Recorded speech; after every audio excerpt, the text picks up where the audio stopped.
जय श्री राम जी का आशीर्वाद हम सब पर बना रहे। आज हम श्री रामचरितमानस में 18वां मास पारायण पढ़ेंगे। पढ़ने से पहले अपने गुरुदेव के चरणों में नमन करते हैं। भगवान शिव, माता पार्वती, श्री राम जी और सीता माता के चरणों में नमन करते हैं और हनुमान जी से प्रार्थना करते हैं कि वो पढ़ने में हमें शक्ति प्रदान करे और पढ़ने में कोई गलती हो तो हमें क्षमा करे। ओम श्री गणेशाय नमः। उस समय देवता, नाग, किन्नर और दिक्पाल चित्रकूट में आए और श्री रामचंद्र जी ने सब किसी को प्रणाम किया। देवता नेत्रों का लाभ पाकर आनंदित हुए। फूलों की वर्षा करके देव समाज ने कहा, हे नाथ, आज आपका दर्शन पाकर हम सनाथ हो गए। फिर विनती करके उन्होंने अपने दुख सुनाए और दुखों के नाश का आश्वासन पाकर हर्षित होकर अपने अपने स्थानों को चले गए। श्री रघुनाथ जी चित्रकूट में आ बसे हैं। यह समाचार सुन सुनकर बहुत से मुनि आए। रघुकुल के चंद्रमा श्री रामचंद्र जी ने मुदित हुई मुनि मंडली को आते देखकर दंडवत प्रणाम किया। मुनिगण श्री राम जी को हृदय से लगा लेते हैं और सफल होने के लिए आशीर्वाद देते हैं। वे सीता जी, लक्ष्मण जी और श्री रामचंद्र जी की छवि देखते हैं और अपने सारे साधनों को सफल हुआ समझते हैं। प्रभु श्री रामचंद्र जी ने यथा योग्य सम्मान करके मुनि मंडली को विदा किया। श्री रामचंद्र जी के आ जाने से वे सब अपने अपने आश्रमों में अब स्वतंत्रता के साथ योग, जप, यज्ञ और तप करने लगे। यह समाचार जब कोल भीलों ने पाया तो वे ऐसे हर्षित हुए मानो नवोनिधियां उनके घर पर आ गई हों।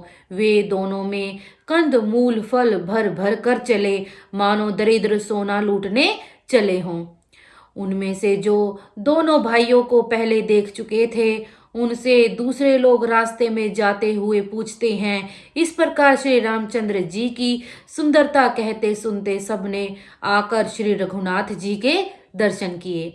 भेंट आगे रखकर वे लोग जोहार करते हैं और अत्यंत अनुराग के साथ प्रभु को देखते हैं। वे मुग्ध हुए जहाँ के तहाँ मानो चित्र लिखे से खड़े हैं। उनके शरीर पुलकित हैं और नेत्रों में प्रेमाश्रुओं के जल की बाढ़ आ रही है। श्री राम जी ने उन सबको प्रेम में मग्न जाना और प्रिय वचन कहकर सबका सम्मान किया। वे बार बार प्रभु श्री रामचंद्र जी को जोहार करते हुए हाथ जोड़कर विनीत वचन कहते हैं। हे नाथ, प्रभु के चरणों का दर्शन पाकर अब हम सनाथ हो गए। हे कौशलराज, हमारे ही भाग्य से आपका शुभागमन हुआ है। हे नाथ, जहाँ जहाँ आपने अपने चरण रखे हैं वे पृथ्वी, वन, मार्ग और पहाड़ धन्य हैं। वे वन में विचरने वाले पक्षी और पशु धन्य हैं जो आपको देखकर सफल जन्म हो गए हैं। हम सब भी अपने परिवार सहित धन्य हैं जिन्होंने नेत्र भर कर आपका दर्शन किया। आपने बड़ी अच्छी जगह विचार कर निवास किया है। यहाँ सभी ऋतुओं में आप सुखी रहिएगा। हम लोग सब प्रकार से हाथी, सिंह, सर्प और बाघों से बचाकर आपकी सेवा करेंगे। हे प्रभु, यहाँ के बीहड़, वन, पहाड़, गुफाएं सब पग पग हमारे देखे हुए हैं। हम वहाँ वहाँ आपको शिकार खिलावेंगे और तालाब, झरने आदि जलाशयों को दिखावेंगे। हम कुटुंब समेत आपके सेवक हैं। हे नाथ, इसलिए हमें आज्ञा देने में संकोच न कीजिएगा। जो वेदों के वचन और मुनियों के मन को भी अगम है, वे करुणा के धाम प्रभु श्री रामचंद्र जी भीलों के वचन इस तरह सुन रहे हैं जैसे पिता बालकों के वचन सुनता है। श्री रामचंद्र जी को केवल प्रेम प्यारा है। जो जानने वाला हो वह जान ले। तब श्री रामचंद्र जी ने प्रेम से परिपुष्ट हुए कोमल वचन कहकर उन सब वन में विचरण करने वाले लोगों को संतुष्ट किया। फिर उनको विदा किया। वे सिर नवाकर चले और प्रभु के गुण कहते सुनते घर आए। इस प्रकार देवता और मुनियों को सुख देने वाले दोनों भाई सीता जी समेत वन में निवास करने लगे। जब से श्री रघुनाथ जी वन में आकर रहे तब से वन मंगलदायक हो गया। अनेकों प्रकार के वृक्ष फूलते और फलते हैं और उन पर लिपटी हुई सुंदर बेलों के मंडप तने हैं। वे कल्प वृक्ष के समान स्वाभाविक ही सुंदर हैं, मानो वे देवताओं के वन को छोड़कर आए हों। भंवरों की पंक्तियां बहुत ही सुंदर गुंजार करती हैं और सुख देने वाली शीतल मंद सुगंधित हवा चलती रहती है। नीलकंठ, कोयल, तोते, पपीहे, चकवी और चकोर आदि पक्षी कानों को सुख देने वाली और चित्त को चुराने वाली तरह तरह की बोलियां बोलते हैं। हाथी, सिंह, बंदर, सुअर और हिरन ये सब वैर छोड़कर साथ साथ विचरते हैं। शिकार के लिए फिरते हुए श्री रामचंद्र जी की छवि को देखकर पशुओं के समूह विशेष आनंदित होते हैं। जगत में जहाँ तक देवताओं के वन हैं, सब श्री राम जी के वन को देखकर सिहाते हैं। गंगा, सरस्वती, सूर्य कुमारी, यमुना, नर्मदा, गोदावरी आदि धन्य नदियाँ, सारे तालाब, समुद्र, नदी और अनेकों नद सब मंदाकिनी की बड़ाई करते हैं।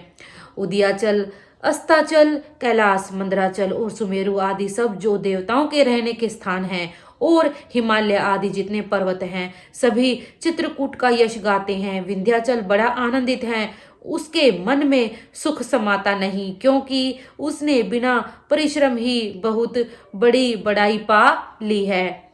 चित्रकूट के पक्षी, पशु, बेल, वृक्ष, तृण, अंकुरादि की सभी जातियां पुण्य की राशि हैं और धन्य हैं। देवता दिन रात ऐसा कहते हैं। आंखों वाले जीव श्री रामचंद्र जी को देखकर जन्म का फल पाकर शोक रहित हो जाते हैं और अचर भगवान की चरण रज का स्पर्श पाकर सुखी होते हैं। सभी मोक्ष के अधिकारी हो गए।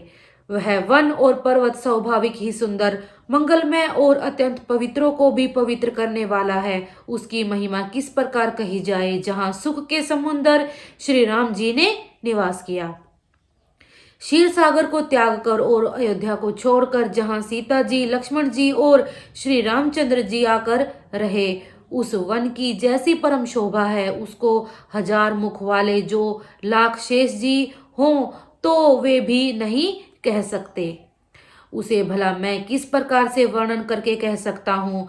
कहीं पोखरे का कछुआ भी मंदराचल उठा सकता है। लक्ष्मण जी मन, वचन और कर्म से श्री रामचंद्र जी की सेवा करते हैं। उनके शील और स्नेह का वर्णन नहीं किया जा सकता।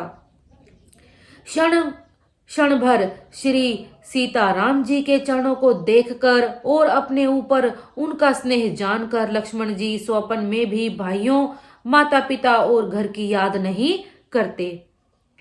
श्री रामचंद्र जी के साथ सीता जी अयोध्यापुरी कुटुंब के लोग और घर की याद भूलकर बहुत ही सुखी रहती हैं।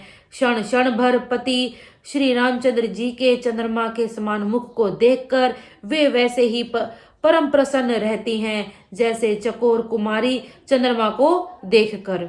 स्वामी का प्रेम अपने प्रति नित्य बढ़ा हुआ देखकर सीता जी ऐसी हर्षित रहती हैं जैसे दिन में चकवी। सीता जी का मन श्री रामचंद्र जी के चरणों में अनुरक्त है, इससे उनको वन हजारों अवध के समान प्रिय लगता है। प्रियतम के साथ पर्णकुटी प्यारी लगती है। मृग और पक्षी प्यारे कुटुंबियों के समान लगते हैं। मुनियों की स्त्रियां सास के समान, श्रेष्ठ मुनि ससुर के समान और कंद मूल फलों का आहार उनको अमृत के समान लगता है। स्वामी के साथ सुंदर साथरी सैकड़ों कामदेवों की सेजों के समान सुख देने वाली है, जिनके कृपा पूर्वक देखने मात्र से जीव लोकपाल हो जाते हैं। उनको कहीं भोग विलास मोहित कर सकते हैं। जिन श्री रामचंद्र जी का स्मरण करने से ही भक्तजन तमाम भोग विलास को तिनके के समान त्याग देते हैं, उन श्री रामचंद्र जी की प्रिय पत्नी और जगत की माता सीता के लिए यह भोग विलास का त्याग कुछ भी आश्चर्य नहीं है। सीता जी और लक्ष्मण जी को जिस प्रकार सुख मिले, श्री रघुनाथ जी वही करते और वही कहते हैं। भगवान प्राचीन कथाएं और कहानियां कहते हैं और लक्ष्मण जी तथा सीता जी अत्यंत सुख मानकर सुनते हैं। जब जब श्री रामचंद्र जी अयोध्या की याद करते हैं, तब तब उनके नेत्रों में जल भर आता है। माता पिता, कुटुंबियों और भाइयों तथा भरत के प्रेम, शीतल और सेवा भाव को याद करके कृपा के समुद्र प्रभु श्री रामचंद्र जी दुखी हो जाते हैं, किंतु फिर कुसमय समझकर धीरज धारण कर लेते हैं। श्री रामचंद्र जी को दुखी देखकर सीता जी और लक्ष्मण जी भी व्याकुल हो जाते हैं। जैसे किसी मनुष्य की परछाई उस मनुष्य के समान ही चेष्टा करती है। तब धीर, कृपालु और भक्तों के हृदय को शीतल करने के लिए चंदन रूप रघुकुल को आनंदित करने वाले श्री रामचंद्र जी प्यारी पत्नी और भाई लक्ष्मण की दशा देखकर कुछ पवित्र कथाएं कहने लगते हैं, जिन्हें सुनकर लक्ष्मण जी और सीता जी सुख पाते हैं। लक्ष्मण जी और सीता जी सहित श्री रामचंद्र जी पर्णकुटी में ऐसे सुशोभित हैं जैसे अमरावती में इंद्र अपनी पत्नी शची और पुत्र जयंत सहित बसता है। प्रभु श्री रामचंद्र जी सीता जी और लक्ष्मण जी की कैसी संभाल रखते हैं, जैसे पल के नेत्रों के गोलकों की। इधर लक्ष्मण जी श्री सीता जी और श्री रामचंद्र जी की ऐसी सेवा करते हैं जैसे अज्ञानी मनुष्य शरीर की करते हैं। पक्षी, पशु, देवता और तपस्वियों के हितकारी प्रभु इस प्रकार सुखपूर्वक वन में निवास कर रहे हैं। तुलसीदास जी कहते हैं, मैंने श्री रामचंद्र जी का सुंदर वन गमन कहा, अब जिस तरह सुमंतर अयोध्या में आए वह कथा सुनो। 18वां मास पारण आज हम यहीं तक पढ़ेंगे। आपको वीडियो कैसी लगी कृपया कमेंट बॉक्स में जरूर बताइए। वीडियो को लाइक कीजिए, शेयर कीजिए। अगर आप चैनल पे नए हैं तो चैनल को सब्सक्राइब कीजिए। जय श्री राम।